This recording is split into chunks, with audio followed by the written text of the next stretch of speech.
رسول اللہ یا رسول اللہ یا رسول اللہ یا رکب فیہا نجا ومن تخلف عنہا غرق۔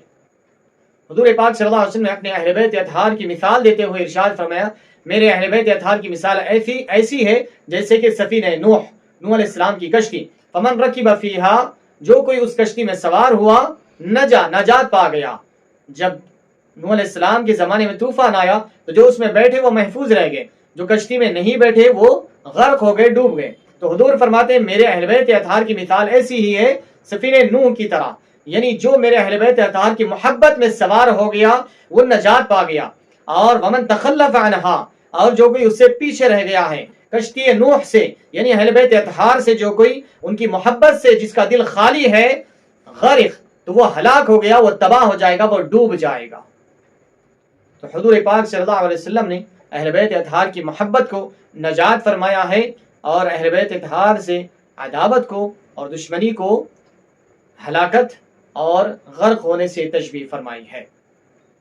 یقیناً اہل بیت اطہار کی محبت یہ ہمارے ایمان کا حصہ ہے۔ اہل بیت اطہار کی محبت کے بغیر ہمارا ایمان کامل نہیں ہو سکتا۔ تو آئیے آج کا عنوان جو ہمارے حافظ وقاری محمد فیروز خان نقشبندی صاحب اور مولانا زید عالم صاحب نے جو عنوان کا انتخاب کیا ہے، اس عنوان کے اوپر کلام کرنے سے بیشتر مناسب سمجھا ہوں کہ اہل بیت اطہار کے متعلق کچھ حدیثیں آپ کو سنا دوں، اس لیے میں نے ابتدا میں اہل بیت اطہار کی جو شان اور فضیلت احادیث کریمہ میں اور قرآن کی آیات میں آئی ہے اس کو ذکر کر دیا ہوں۔ اب میں اصل عنوان کی طرف آ رہا ہوں۔ عنوان ہے حضرت سیدنا امام حسین رضی اللہ تعالیٰ عنہ اور اتباع سنت،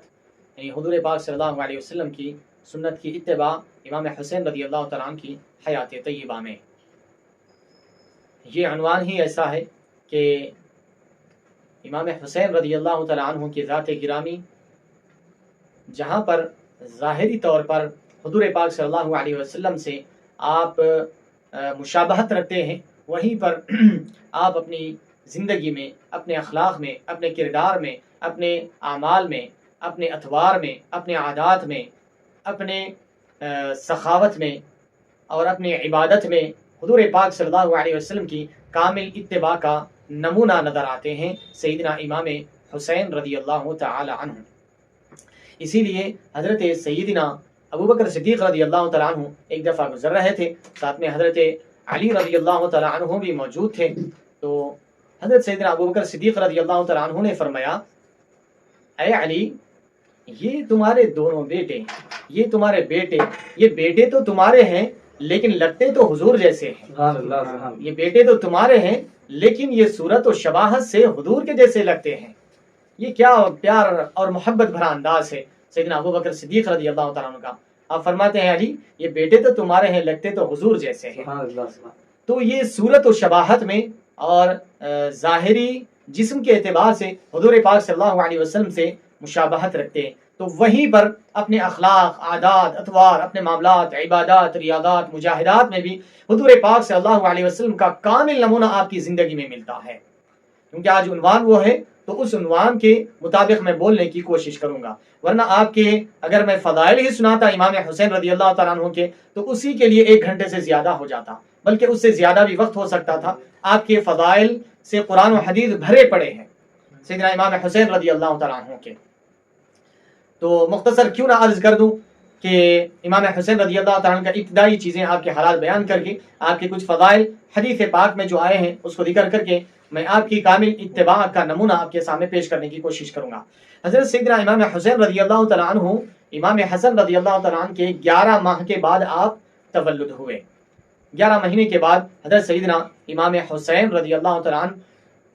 کی ولادت ہوئی۔ 3 شعبان اور 4 ہجری تھی، 4 ہجری اور 3 شعبان المعظم تھا۔ جب آپ کی ولادت ہوئی تو بعض روایتوں میں آتا ہے کہ سیدنا علی المرتضیٰ رضی اللہ تعالیٰ عنہ نے آپ کا نام جو ہے وہ حرب رکھا تھا۔ جب حضور پاک صلی اللہ علیہ وسلم تشریف لائے تو حضور پاک صلی اللہ علیہ وسلم نے فرمایا علی کیا نام رکھیں؟ فرمایا حرب. تو حضور پاک صلی اللہ علیہ وسلم نے فرمایا حرب نہیں، ان کا نام حسین ہے، حسین ہے. تو حضور پاک صلی اللہ علیہ وسلم نے آپ کا نام حسین رکھا اور آپ نے حضرت سیدنا امام حسین رضی اللہ تعالیٰ عنہ کے کان میں اذان دی اور پھر آپ نے شہد چٹایا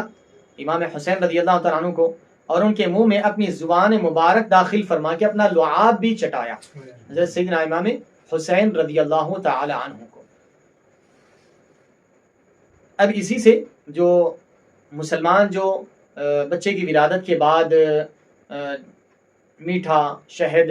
یا کھجور وغیرہ جو چٹاتے ہیں، یہ حضور پاک صلی اللہ علیہ وسلم کی سنت کریمہ ہے، اور آج تک ڈاکٹرز اسے منع کیا کرتے تھے، لیکن سائنٹیفک اعتبار سے بھی یہ پروف ہو گیا ہے کہ بچے کی ولادت کے بعد کچھ شیرینی چٹانا یہ اس کے لیے بہت فائدہ مند ہے. تو آج 1400 سال بعد سائنس بھی اس بات کا اقرار کر رہی ہے، اس بات کو ایکسپٹ کر رہی ہے جو 1400 سال پہلے ہمارے اور آپ کے آقا نے بتلا دیا تھا. تو اس سے پتہ یہ چلا کہ سائنس سے اسلام، قرآن و حدیث جو ہے وہ سائنس سے 1400 سال آگے چل رہا. سائنس جو ہے وہ 1400 سال ابھی سے اسلام سے پیچھے چل رہی ہے.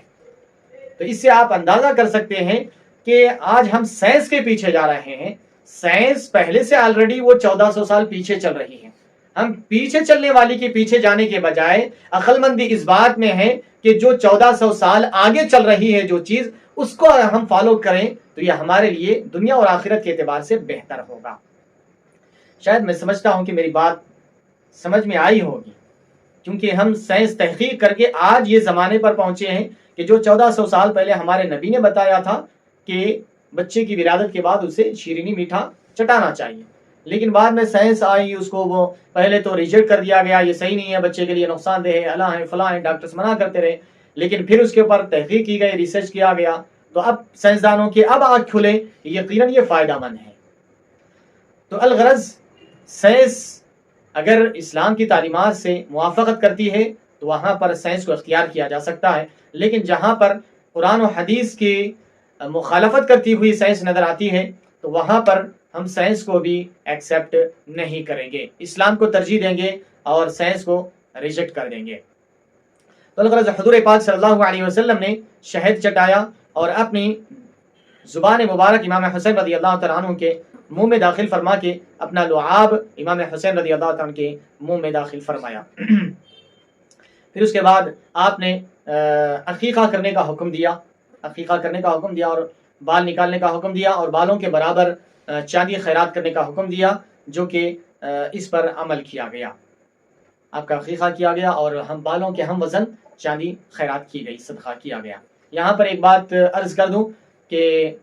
آج ہم دیکھ رہے ہیں معاشرے میں یہ حضور کے نواسے ہیں، حضور پاک صلی اللہ علیہ وسلم کے ہمارے اور آپ کے آقا جن پر ہم ایمان لائے اس ذات کے نواسے ہیں، ان کا حضور پاک صلی اللہ علیہ وسلم عقیقہ کرنے کے لیے حکم دے رہے ہیں اور عقیقہ کیا بھی گیا ہے. ٹھیک ہے، اب اس کے بعد جو ہے دراصل بات یہ ہے کہ آج ہمارا معاشرہ اسلام کو اور اتباع رسول کو چھوڑ کر دنیا داری، دکھاوا اور ریاکاری، اس بات کی طرف ہماری مسلمان امت جا رہی ہے. تو اس بات کی طرف میں آپ کو توجہ دلا دوں، حضور نے اپنے نواسے کے عقیقے کا حکم دیا اور عقیقہ کیا گیا، اور آج ہم مسلمان ہونے کے باوجود عقیقہ کرنے کے بجائے ہم عقیقے میں جتنا خرچ آتا ہے اس سے ڈبل، اس سے 2 گنا 3 گنا زیادہ ہم چھلے چھٹی میں خرچ کر دے رہے ہیں. استغفر اللہ. کتنی سوچنے کی بات ہے کہ چلہ اور آئے شادی خانے میں ہو رہا ہے، اس کے پیچھے 50 60 ہزار 70 ہزار 80 90 ہزار 1 لاکھ تک خرچ کر دیا جا رہا ہے چلے کے پیچھے. اگر کیا چلہ فرض ہے، واجب ہے، سنت ہے، مستحب ہے؟ نہیں، مباح ہے، لیکن اس کے اوپر اتنے اخراجات کیے جا رہے ہیں. اگر اس کے بجائے، اگر چھلے چھٹی کے بجائے آپ اگر وہی کام عقیقہ کرتے تو حضور پاک صلی اللہ علیہ وسلم نے ارشاد فرمایا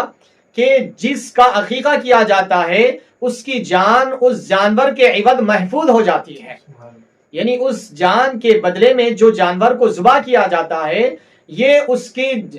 زمینی آفتوں سے، آسمانی بلاؤں سے اور بیماریوں سے، امراض سے وہ شفایاب ہو جاتا ہے، محفوظ ہو جاتا ہے، اس کی زمینی آفتیں اور بلائیں اس کو نہیں آتی جن کا عقیقہ کیا جاتا ہے. لیکن ہماری قوم یہ کرنے کے لیے تیار نہیں ہے، جبکہ یہ سنت ہے اور باعث برکت ہے اور بچے کی صحت کے لیے بے انتہا مفید ہے، فائدہ مند ہے. ایک